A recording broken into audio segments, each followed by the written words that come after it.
Metų solistės apdovanojimas man yra labai svarbus, reikšmingas įvykis, kaip ir kiekvienam menininkui. Ir tai man turi dvejopą reikšmę. Pirma reikšmė, aišku, kad jaučiuosi įvertinta, o antra, žymiai didesnė ir svaresnė reikšmė, tai yra, kad jaučiu dar didesnį įsipareigojimą ir kad pateisinti šitą naują titulą ir tokią naują inspiraciją, dar labiau tobulėti, dar labiau džiuginti savo žiūrovus, dar labiau džiuginti teatrą ir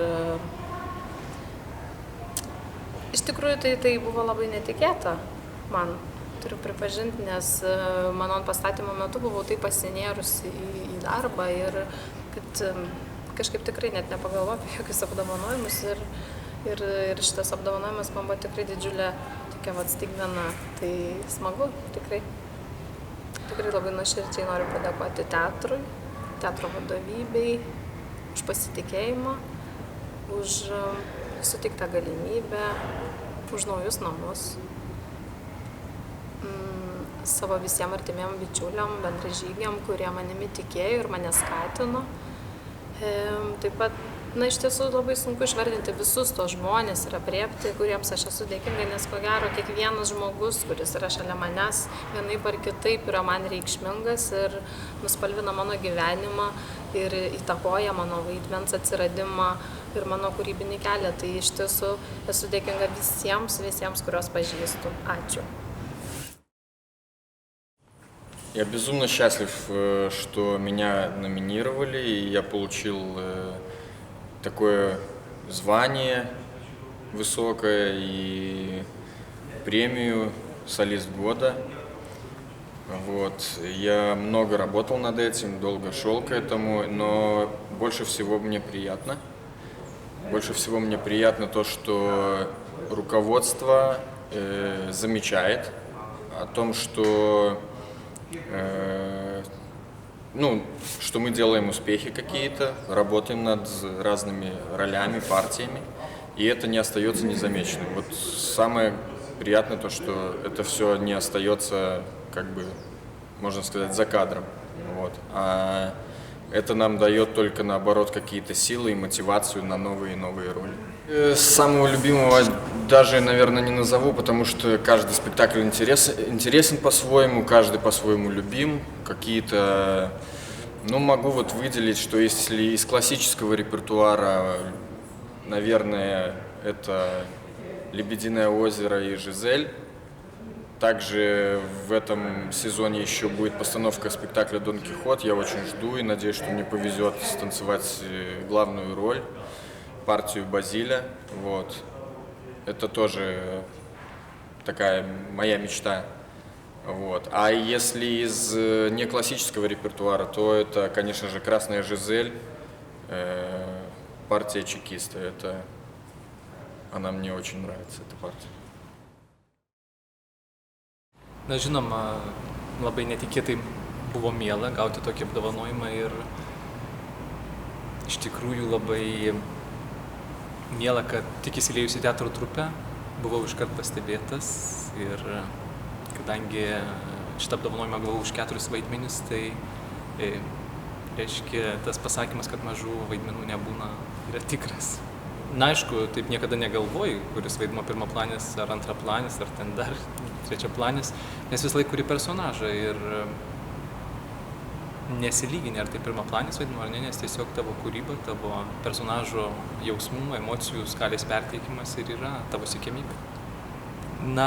Kiekvienas personažas savaip, aišku, paskiausias vaidmuo buvo Guillaume de Morfontaine, Jules Massenet operoje Manon, kuris gal nėra jame tiek daug dainavimo, bet jis labai emociškai reikalauja iš manęs daug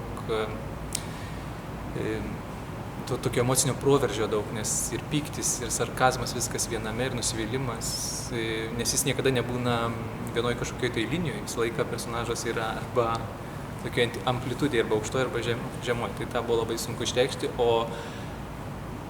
o kiti personažai kaip Don Curcio Figaro vedybose ar daktaras Blinda Šikšnosparnyje, tai tikrai yra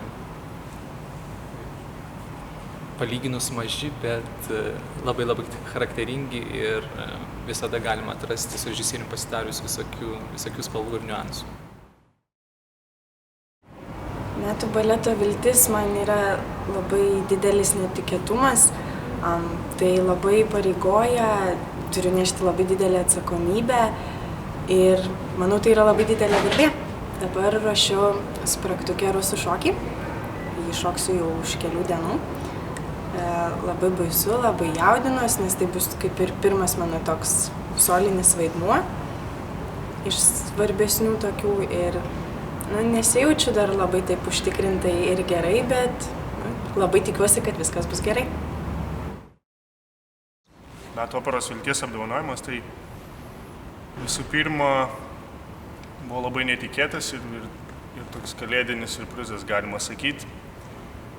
O reiškia tik labai daug, nes visų pirma, tai kai daug dirbi, neskaičiuoji to laiko ir paskui kažkoks įvertinimas ateina, tada supranti, kad nebuvo veltui. Nominuotas buvau už Manon atliktą operoje vaidmenį Bretiny, kur darbas buvo labai įdomus, nes turėjau progą dirbti su tikrai aukšto lygio režisierium, kuris labai daug dėmesio skyrė į kiekvieno personažo nuo pradžių augimą, kažkokį iš kitų pusių pasižiūrėjimą. Tai šitas režisierius labai daug davė patirties, kuri, manau, pravers kuo labiau ir labiau, nes kai dirbi, tai personažas iš mažiuko jis užauga į didelį. Už kitą buvo Švalkė. Tai buvo Gedimino Šeduikio režisuotas Šikšnosparnis. Gediminas irgi labai padeda man kaip mano augimui, nes jisai duoda laisvę pačiam pažiūrėti per save, sulyginti charakterį į savo ir taip pat improvizuoti scenoje. Taip pat irgi labai didelis ačiū jam. Ir už trečią tai buvo už Danilos vaidmenį Linksmoji našlė, kur teko dirbti su Jūratė Sadytė, kuri taip pat labai viską iki detalių dirba ir manau, didelė sėkmė buvo šito spektaklio dėl to, kad nebuvo niekas pro pirštų žiūrėta ir viskas buvo atidirbta. Tai ačiū labai visiems šiem režisieriam, kurie man padėjo padaryti tos vaidmenis, už kuriuos buvau nominuotas ir gavau metų operos vilties apdovanojimą.